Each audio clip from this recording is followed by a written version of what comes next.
waxay heshay hal fursad oo ay wax ku iibsan karto si bilaash ah muddo hal eber daqiiqo ah. wax kasta oo ay ku rido gaadhigeeda wax iibsiga lacag kama bixinayso, balse iyadu waxba iskama qaadan nafteeda. waxay marka hore u dhaqaaqday qaybta qaboojiyaha. waxay qaadatay hilib badan oo carruurtu jecel yihiin. dhaqdhaqaaq kasta wuxuu u ekaa mid hore loo qorsheeyey iyadoo caawimaad ka heshay shaqaale.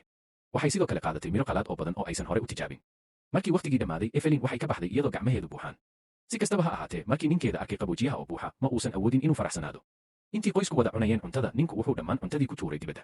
markay xaaladdan la kulantay, Evelyn waxay u muuqatay mid hore ula qabsatay. markii ninkeedu ka dhaqaaqay, waxay cuntadii dhulka ka soo qaaday oo dib ugu celisay qaboojiyaha. kadib sidii ay ilmo u dejinayso, waxay u soo saartay cabitaankii uu ninkeeda ugu jeclaa. intaas kadib waxay la cuntay qoyskeeda cunto macaan. si kastaba Kile wax qoomamo ah ma uusan dareemin, sababtoo ah wuxuu lahaa sababtiisa tan iyo markii ay isguursadeen. Evelyn waxay ahayd qoraal leh karti weyn, halka Kile uu ahaa heesaa cod qurux badan leh. shil gaari ayaa ka qaaday awooddii uu ku heesi lahaa, balse Evelyn weligeed kama tegin. sannado badan waxay soo koriyeen 10 carruur ah. noloshu way adkayd, balse weli jacayl bay ka buuxday. Evelyn marar badan ayay ka qayb gashay tartamo qoraal ah, mar walbana abaalmarinada ayay guriga keeni jirtay. qoyskan, Evelyn ayaa ahayd qofka wax walba bixiya.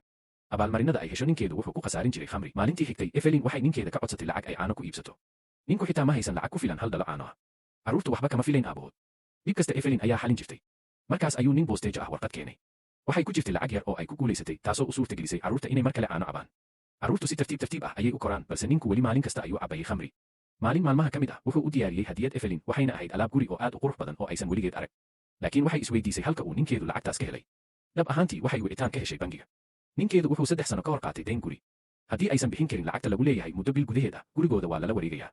markii ninkeedu guriga yimid isagoo si xun u sakhraansan, Evelyn waxay weydiisay inta lacag ah ee haray. sida la filayay, lacagtii horay ayaa khamri loogu dhameeyey. markaas ayay carruurta u sheegtay xaaladda, waxayna ku tiri inay isu diyaariyaan inay dad kale la noolaadaan. laakiin carruurtu ma doonayn inay ka tagaan gurigan. waxay alle ka baryeen hooyadood inay ku guulaysato abaalmarin weyn mar kale. isla markaas telefoonkii guriga ayaa dhacay. tartankii ay ka qayb gashay ayaa gaaray wareegga ugu dambeeya. warkaas wuxuu ahaa mid rajo cusub u keenay.